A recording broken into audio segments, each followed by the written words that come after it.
Hi, my name is Robin, and welcome to English Grammar Now. Today, we're going to be talking about it's mine.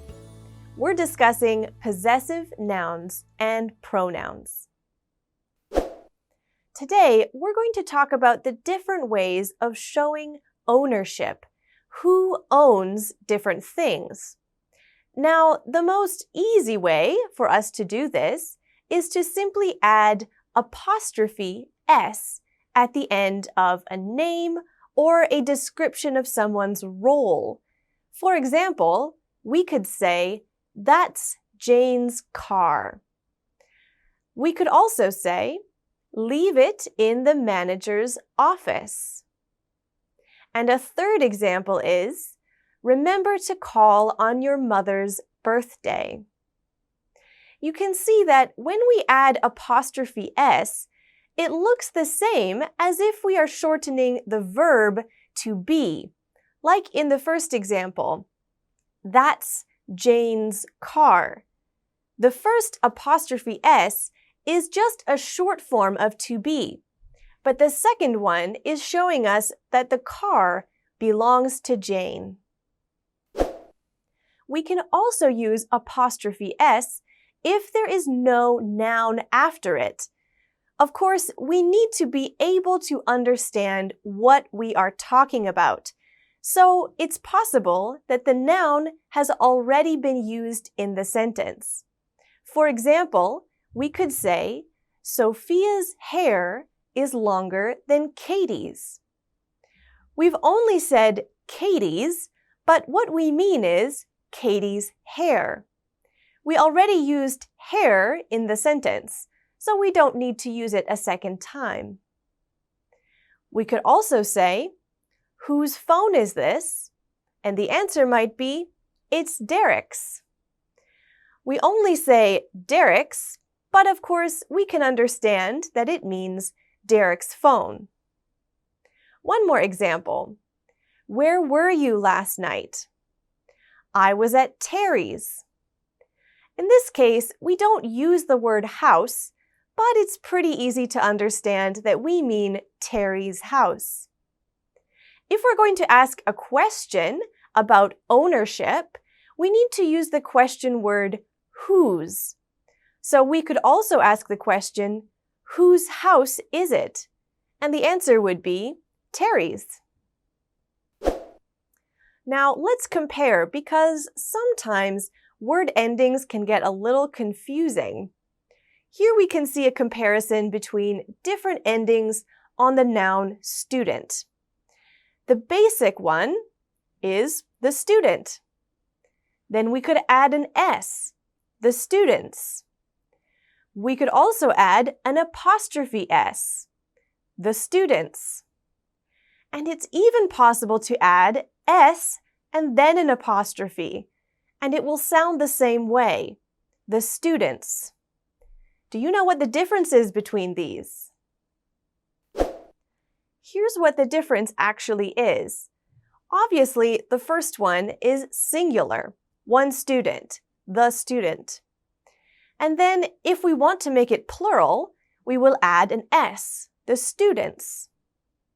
If we want to make it possessive, meaning showing ownership of something, we can add apostrophe S. Like if we wanted to say, "The student's uniform." The uniform belongs to a student. In this case, it's singular possessive. One uniform, one student. But it's also possible that we will need to say a plural possessive, meaning there's more than one student or more than one uniform. We could say it using S and then apostrophe. So we could say the student's uniform to mean more than one student owns more than one uniform. This only applies if the plural has an S at the end. That's the regular way to make a plural form of a noun. So mostly that's what we will see. However, some plurals are irregular, like child. We could say the child's game, meaning the game is owned by the child. But plural would be children, the children's game. This could be a plural possessive. Because there isn't an S at the end of the plural form, we don't need to move the apostrophe to the very end. So just to make it really clear, here's what it could look like if we wanted to say the student's table and the student's table.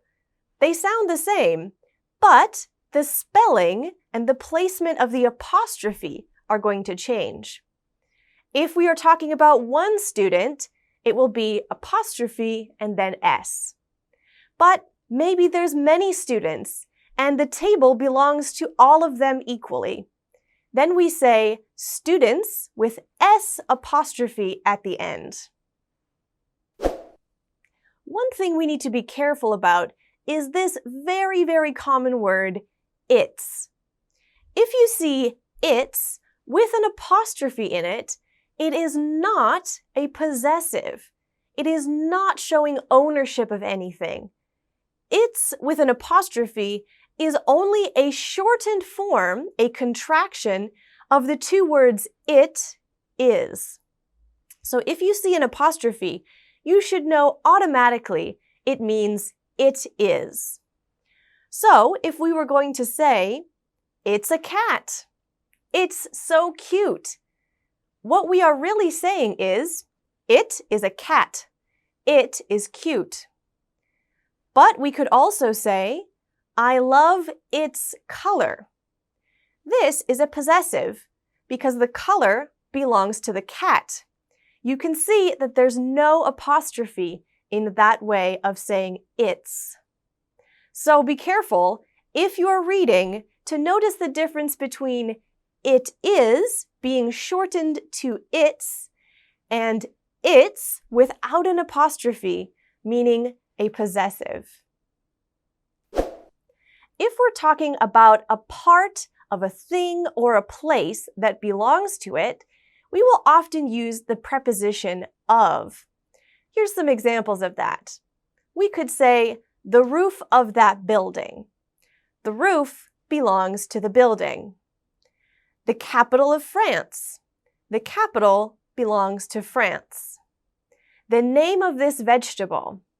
The name belongs to this vegetable. And in the back of the car. The back is part of the car. Here's your chance to try it out. First of all, take a look at this family tree. At the top, you can see that we have two people, Betty and Dave. They got married. They had two sons, Stan and Russ. Stan got married to Joanne, and they had two children, Stephen and Amber. So using some of the words we know to describe family, we're going to make sentences using the possessive apostrophe S at the end of a name. You can see our example is already done. Stan is Joanne's husband. There may be one or two where you can decide which name to use in the blank. Go ahead, give it a try. Here's the answers for those blanks. Number 1 was already done. So for number 2, you could write, Russ is Stan's brother, adding apostrophe S at the end of Stan's name. Number 2, Amber is Joanne's daughter. You could also say, Amber is Stan's daughter, because she's the daughter of both of them. Number 4, Betty is Dave's wife. Number 5, Amber is Russ's niece. You can see that the name Russ ends with an S, but because it's a proper name, we will probably just add apostrophe S in most cases like this. The last one, number 6, Dave is Amber's grandfather. You could also write, Dave is Stephen's grandfather as well. Great job! Now, we've already studied subject pronouns and object pronouns, so these should be familiar to you. Subject pronouns are I, he, she, we, they, and you. Object pronouns are me, him, her, us, them, you. Now let's take a look at the possessive way to use pronouns. We have two special categories of pronouns to talk about possession. We need to know the difference between them as well. On one side, we have dependent possessive pronouns. Now, these are called dependent because they need something. They need to have a noun after them. So you can see that after each of these dependent pronouns comes the noun bag. So we could say, that's my bag, that's his bag, that's her bag, that's our bag, that's their bag, that's your bag. These are different from independent possessive pronouns. Independent possessive pronouns don't need anything. You do not use them with a noun after. So we could simply say, that's mine, that's his, that's hers, that's ours, that's theirs, that's yours.